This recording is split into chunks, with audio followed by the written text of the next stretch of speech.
Scotch whisky industry is a multi-million pound export industry. Whisky is made by fermenting barley, which produces a weak ethanol and water solution.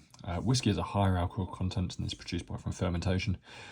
Describe the conditions necessary for fermentation of barley and the process that concentrates the weakly alcoholic solution produced from fermentation. So 6 marks, but often these 6 mark questions are often, 2 3 mark questions bolted together, or 3 2 mark questions bolted together. Excuse me. In this case, we've got basically 2 3 mark questions. So first one is, how does fermentation happen? Okay, how does fermentation happen? Okay, so fermentation, if you're going to do it at home to make some home wine, you'd get a glass demijohn, which is a big glass container like that, and you're going to fill it, with your glucose solution. Now, so what we have here, we're fermenting barley, so we are going to need a barley solution. Now that is going to contain, amongst other things, glucose.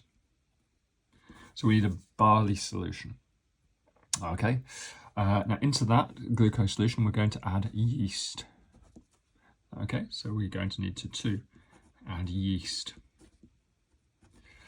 All right, then what we're going to have to do, we need to let this ferment anaerobically.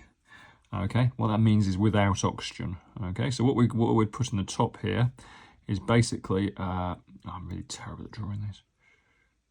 Okay, something that looks a little bit like this. Okay, and it kind of goes up like that at the top. And you put a bit of water in that U-bend there, put a bit of water there. So basically, the product of fermentation is carbon dioxide and alcohol. Carbon dioxide will rise to the top here, and it will rise down here, and it will push this water up that U-bend into this sort of thistle funnel at the top. And then once the carbon dioxide bubble gets here, it just blows out the top. And what that means is the carbon dioxide can get out, but oxygen cannot get in. So add yeast. So add a trap to the top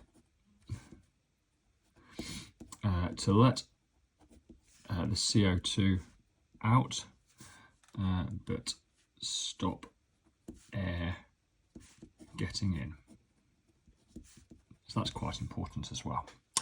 We're then going to place in a warm place.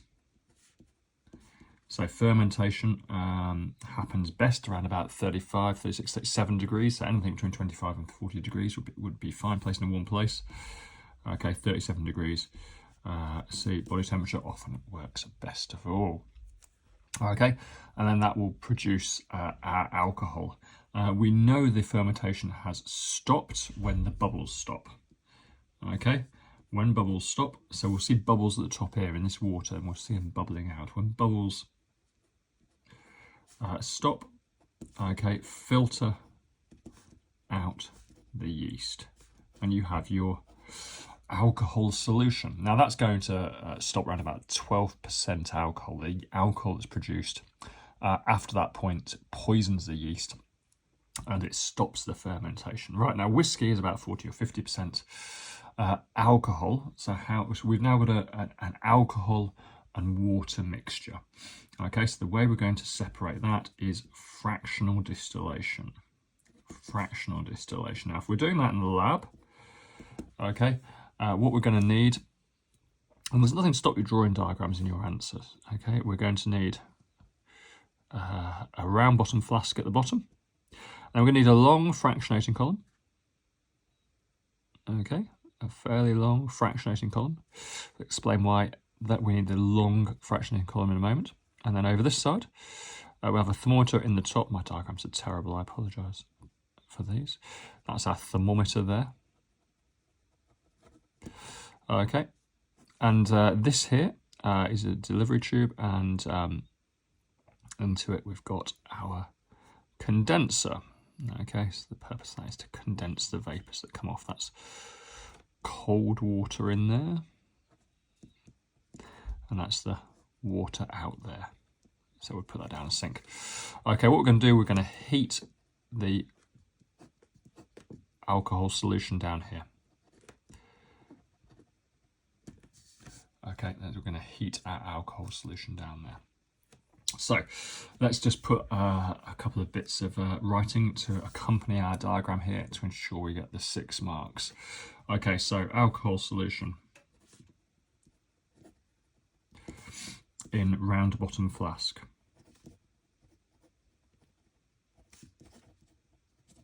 That's our round bottom flask there. 3, heat solution.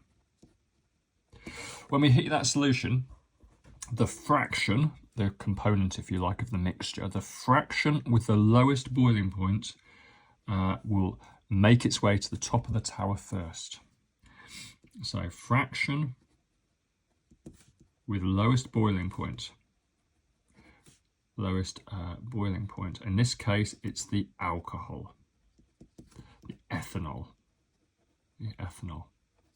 The fraction of the lowest boiling point gets to the top of the tower. The fractionating column, if you like, the fractionating column.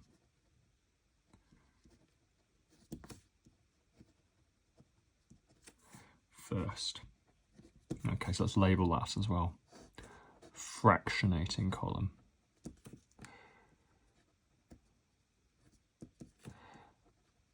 Let's just take a second to explain that a little bit.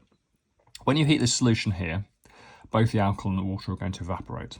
Okay, the water's got a higher boiling point, so it will evaporate, but then it will probably condense. It will definitely condense in this fractionating column. When it condenses, it turns back to a liquid and gravity takes over and it drops back into the solution at the bottom. The alcohol has got a lower boiling point, therefore that evaporates and gets all the way to the top of the tower, touches the thermometer. Okay, and therefore we know we've got alcohol coming off, the ethanol coming off, because the thermometer will read the boiling point of the ethanol. Okay, so the ethanol vapours pass into the condenser.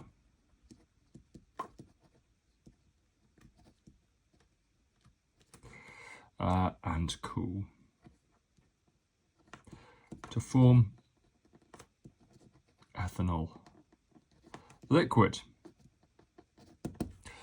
Right, all these questions and more on elshamhighchemistry.com.